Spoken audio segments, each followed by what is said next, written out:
Hello, I welcome you all once again to my channel Explore Education. I am Dr. Rashmi Singh, Assistant Professor, Department of Education, SS Khanna Girls Degree College, University of Allahabad. And this time I am going to discuss with you your first paper of BA Part 2, that is Educational Philosophy and Sociology, as your examination is very near. And I am here to discuss with you your first paper in totality so that it can help you in attempting your examination. Okay. तो शुरू करते हैं। पहला paper हमारा है educational philosophy इन sociology, शैक्षिक दर्शन एवं समाजशास्त्र। तो शुरू करते हैं यूनिट 1 से। देखिए, जैसे कि आप जानते ही हैं कि हर यूनिट से क्वेश्चन आना है ना। हर यूनिट से लॉन्ग शॉर्ट आने हैं, तो हमको हर यूनिट तैयार करते हैं रहनी है। और ये आपकी उस पे है कि आप सारी यूनिट्स को इक्वली वेटेज दे रहे हैं या आपको कोई यूनिट, भाई आप समय कम है तो आप ऐसा कर सकते हैं कि किसी यूनिट को ज़्यादा वेटेज दे दीजिए, ताकि उस यूनिट से आप लॉन्ग शॉर्ट दोनों बढ़िया कर पाएं, दूसरी यूनिट का कुछ कम बेहतर कर पाएं। ये उन लोगों के लिए जिनकी तैयारी थोड़ी कच्ची है। जिनकी तैयारी पक्की है उनको हमेशा की तरह मेरा गोल्डन रूल कि पहली यूनिट के पहले पॉइंट से आखिरी यूनिट के आखिरी पॉइंट तक हर टॉपिक तैयार होना चाहिए बिल्कुल बेहतर तरीके से, ताकि एकदम कॉन्फिडेंटली आप एग्जामिनेशन में जाएं, कुछ भी पूछा जाए उसका सही सही और बहुत बेहतर उत्तर लिखें और अच्छे नंबर पाएं। तो यूनिट 1 शुरू करते हैं। यूनिट 1 आपकी सबसे ईजी है, यू कैन से, है ना। Philosophy, meaning, nature and branches. आपको ध्यान देना है कि पहला टॉपिक फिलॉसफी है, फिलॉसफी ऑफ एजुकेशन नहीं है। यहाँ पे सिर्फ दर्शन पूछा जा रहा है। तो दर्शन आपको पता है, लव फॉर फिलॉस, है ना, लव फॉर विजडम की बात है। उसका अर्थ पूछा जाएगा आपसे, उसकी प्रकृति पूछी जाएगी, और ब्रांचेस ब्रांचेस पूछने की संभावना ज्यादा है। तो आप बता दीजिए कि फिलॉसफी आपकी ज्ञान मीमांसा, मूल्य मीमांसा और आपकी तत्व मीमांसा, है ना, इपिस्टेमोलॉजी, एक्सियोलॉजी एंड मेटाफिजिक्स, कहीं कहीं इथिक्स की भी, ऑन्टोलॉजी, खैर मेटाफिजिक्स की सब ब्रांच है। तो मोटा मोटा आप ये 3 भी बताएंगे तो चलेगा, जिसमें से एक्सियोलॉजी को आप इथिक्स और एस्थेटिक्स में बांट दीजिए। अब ये हाँ, मैं बिल्कुल ये डिटेल नहीं बताने जा रही हूँ किसमें क्या बताना है, क्योंकि ये मैं आपसे कई बार डिस्कस कर चुकी हूँ। फिलॉसफी सब पर मैंने वीडियो बना रखा है। अगर आपने साल के शुरुआत से तैयारी की होती, टॉपिक वाइज चलते गए होते, यूनिट वाइज चलते गए होते, तो आपको कोई भी दिक्कत नहीं होती है, जो भी है। तो फिलॉसफी एक ब्रांचेस का सवाल इस पे बन जाने की उम्मीद मेरे को ज्यादा लगती है, क्योंकि नेचर भी पूछ सकते हैं, पूछने वाला कुछ भी पूछ सकता है कि भाई दर्शन का क्या अर्थ है, पर दर्शन की शाखाएं, क्योंकि उसमें लिखने के लिए थोड़ा सा मैटर है।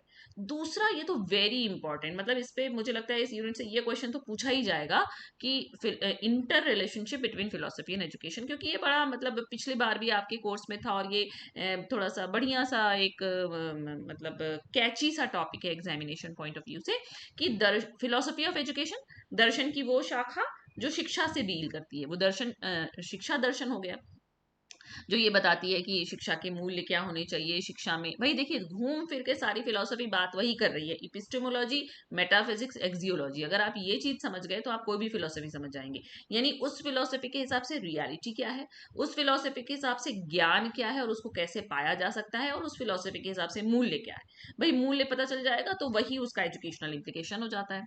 खैर, अभी हम लोग यहाँ पे, तो ये फिलोसफी ऑफ एजुकेशन हो गया। अब inter relationship between philosophy and education, दोनों परस्पर एक दूसरे पर निर्भर हैं, क्योंकि दर्शन एक एब्स्ट्रैक्ट कंसेप्ट है, वो कुछ कर नहीं सकता है, वो सिर्फ बता सकता है ऐसे ऐसे करो। करेगा कौन? शिक्षा करेगी क्लासरूम में, उसको एक्चुअल मतलब उसका इम्प्लीमेंटेशन करेगी। इसीलिए कहा जाता है ना, education is the dynamic side of philosophy, या कहा जाता है philosophy and education are the two sides of the same coin, एक ही सिक्के के दो पहलू हैं, या एक ही सिक्के के दो पहलू हैं, या एक मिनट, या जो शिक्षा है वो दर्शन का गत्यात्मक पहलू है, क्योंकि दर्शन एक स्टैटिक कंसेप्ट है। तो ये इस पे बहुत सारे हैं कि कई जो फिलोसोफर हैं वही एजुकेशनिस्ट भी हैं, है ना। इस तरीके के कई सारे पॉइंट्स के मेरे वीडियोस हैं, आप उसको देख लीजिए, तैयार हो जाएगा, इजी है। अब Indian and western educational philosophy, basic features, basic feature, भाई कोई आप कुछ भी नहीं जानते होंगे इंडियन फिलोसफी के बारे में, तब भी ये तो जानते ही होंगे कि इंडियन फिलोसफी का बेसिक नेचर सेल्वेशन है, इमेंसिपेशन है, मोक्ष की प्राप्ति है, स्पिरिचुअलिटी का कंटेंट ज्यादा इंडियन फिलोसफी में है। जबकि वेस्टर्न एजुकेशन फिलोसफी रैशनैलिटी पे बल देती है, वो इक्वालिटी पे बल देती है, वो हैप्पीनेस पे बल देती है। ये सारे कंसेप्ट है, डिटेल में मैंने आपसे कई बार इधर उधर, अब तो मैं देखती हूँ कि मेरे एक ही टॉपिक पे कई कई वीडियोस हो गए हैं, क्योंकि मुझे लगता है कि उस टॉपिक में अच्छा ये रह गया तो लाओ इस वीडियो में ये कवर कर लूँ, या लगता है कोई बेहतर मैटर मिल गया तो लाओ ये भी कवर कर लूँ। अब तो मैं देख रही हूँ कि एक ही टॉपिक पे 3 3 4 4 मेरे वीडियोस हैं। तो पढ़ना चाहें, आप जानना चाहें तो कितना कुछ मैटर मैंने वहीं पर आपको बता दिया है। तो ये आपकी यूनिट 1 हो गई, इजी है। यूनिट 2 भी देखिए कठिन नहीं है, आपको ये लगे कि भाई बहुत कठिन पड़ रहा है बहुत, कितनी बार तो आइडियलिज्म नेचुरलिज्म हम लोग खैर आप तो पार्ट 2 में हैं, आइडियलिज्म नेचुरलिज्म रियलिज्म प्रेगमेटिज्म यहाँ तक तो इजी है, मतलब मुझे इजी लगता है। मार्क्सिज्म और एग्जिस्टेंशियलिज्म मुझे थोड़ा सा लगता है कि शायद आपको टफ लग रहा हो, लेकिन उसमें भी कोई दिक्कत नहीं है। देखिए आइडियलिज्म क्या है, सबका बेसिक, मैं तो बार बार आपसे क्लास में भी कहती हूँ, सबका बेसिक टीनेट समझो, आइडियलिज्म आइडिया पर बल है, यहाँ विचार की बात है, जैसे ही विचार की बात हो गई वैसे ही दिमाग की बात हो गई, यानी कि सब कुछ क्या है, कॉग्निशन से रिलेटेड है। तो आइडियलिज्म कैरेक्टरिस्टिक और एजुकेशनल इम्प्लीकेशन सबका यही पढ़ना है, उसके गुण क्या है और शैक्षिक निहितार्थ क्या है। नेचुरलिज्म क्या कह रहा है कि नेचर ही सब कुछ है, रूसो कि प्रकृति की ओर लौटो, नेगेटिव एजुकेशन का कंसेप्ट, समाज से जो मिल रहा है वो सब दूषित है, जो कि प्रकृति दे रही है वो सब सही है, नेचुरलिज्म। रियलिज्म क्या कह रही है, रियलिटी इंपीरिसिज्म की बात करी, जो आप अपनी ज्ञानेंद्रियों से अनुभूत कर सकते हैं वो रियलिटी है, इसलिए रियलिज्म साइंटिफिक, क्यों, क्योंकि वहां पे प्रूवन है, इति सिद्धम हेंस इट प्रूव, ये रियलिज्म है। तो रियलिज्म किसकी बात करेगी, साइंटिफिक थ्योरी की बात करेगी, रैशनैलिटी की बात करेगी, एक्सपेरिमेंटेशन की बात करेगी। प्रैग्मेटिज्म क्या कह रहा है कि हमको कोई पूर्व से तो बना के चलना ही नहीं है कि हमारा ये उद्देश्य होना चाहिए, वो कह रहा है जो काम कर जाए वही उद्देश्य है, जो फ्रूटफुल हो वही ठीक है। ये है प्रैग्मेटिज्म, एकदम practical philosophy you can say. तो प्रैग्मेटिज्म का एजुकेशनल इम्प्लीकेशन तो बहुत है, लर्निंग बाय डूइंग इसका है, प्रोजेक्ट मेथड इसका है, डीवी प्रैग्मेटिज्म के प्रणेता हैं, करके सीखो, रोज नियम बदलते हैं, रोज मूल्य बदलते हैं और रोज इसके लक्ष्य बदलते हैं। जैसे आज हमने बीएड में एडमिशन लिया तो हमारा लक्ष्य आज कुछ और है, पार्ट 2 में कुछ और होगा, पार्ट 3 में कुछ और होगा, है ना, एक ही लक्ष्य थोड़ी हमेशा रहेगा। ये प्रैग्मेटिज्म है। मार्क्सिज्म आपको पता है, इतना कार्ल मार्क्स के बारे में आपने सुना होगा कि ये स्ट्रगल की, क्लास स्ट्रगल की बात करते हैं कि अमीर गरीब है, जो अमीर है वो गरीब को दबाना चाहता है, इसलिए गरीब क्या है, विद्रोह करता है, और समाज का वो क्या है कि हम इक्वालिटी आ जाए, लेकिन कभी किसी समाज में इक्वालिटी नहीं आएगी। ये मार्क्सिज्म है। एग्जिस्टेंशियलिज्म क्या कह रहे हैं कि आप हैं इसलिए आपका अस्तित्व है, मतलब आप जरूरी है। एग्जिस्टेंशियलिज्म इंडिविजुअलिटी पर बल देता है। तो एग्जिस्टेंशियलिज्म में आप शैक्षिक निहितार्थ क्या हो जाएगा कि व्यक्ति मतलब बालक प्रधान है, स्टूडेंट इंपॉर्टेंट है, उसको आप इतना केपेबल बना दीजिए कि वो अपने निर्णय स्वयं ले, वो अपने निर्णय स्वयं लेगा तो किसी और को अपने मतलब पिटफॉल्स के लिए, अपनी शॉर्टकमिंग्स के लिए जिम्मेदार नहीं ठहराए। हो गया खत्म। मतलब मैंने तो एक लाइन में बताया, तो आप तो स्टूडेंट हैं, आपको तो ये कवर करना है, आपको तो इसमें प्रश्न उत्तर लिखने हैं, तो पढ़िए ना डिटेल में। इसीलिए मैंने अपने वीडियोस में जैसे इन रियलिज्म वगैरह की मतलब वो टाइप्स नहीं बताए हैं कि ट्रांसेंडेंटल रियलिज्म, एब्सोल्यूट रियलिज्म, ये सब नहीं, क्योंकि वो बहुत फिलोसॉफिकल हो जाता है, थोड़ा टफ पड़ता है। एकदम इजी रखा है जो एकदम इजीली आप समझ सकें, इजीली आप याद कर सकें। अब ये है इंडियन स्कूल्स ऑफ फिलोसफी, ये जरूर आपको टफ पड़ सकता है क्योंकि ये आपने पहले वाले कोर्सेज में नहीं था। तो इसमें आसान जो है वो पढ़ लो ना।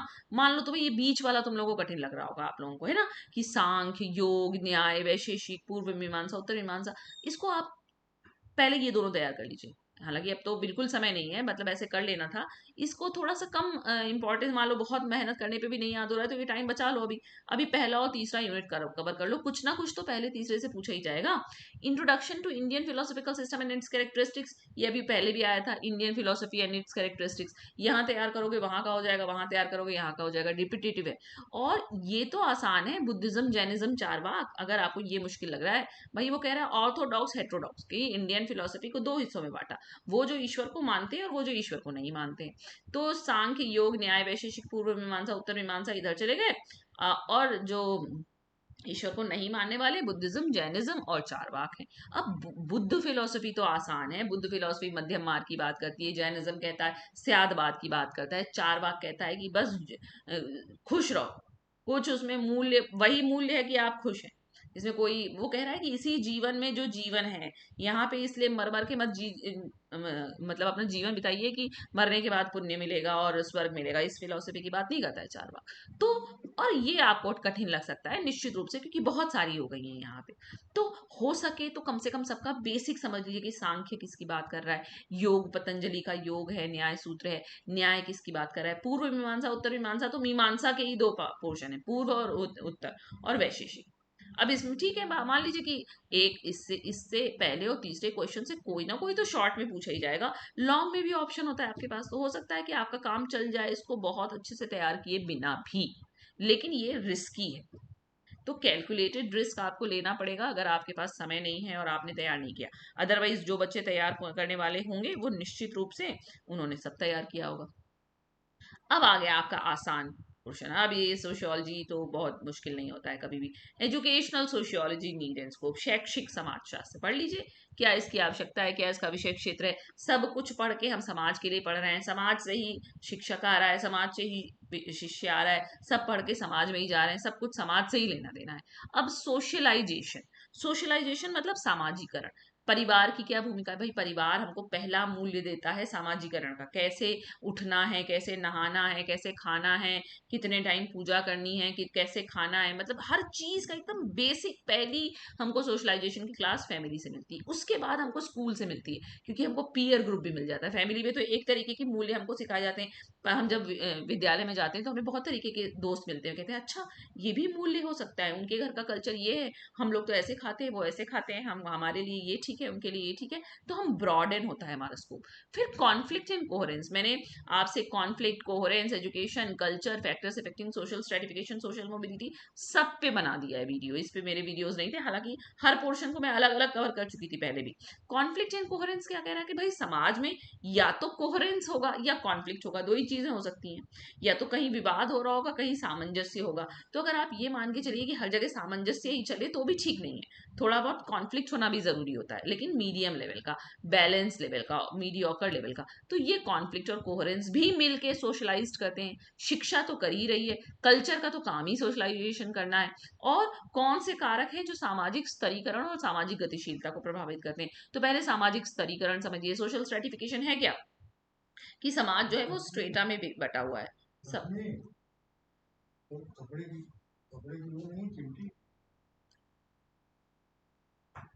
जो सोशल स्ट्रेटिफिकेशन है वो स्तर है ना, स्तर है। तो जो उसमें लोअर स्ट्रेटा है, अपर स्ट्रेटा है, तो सोशल स्ट्रेटिफिकेशन हमेशा से ही समाज में है,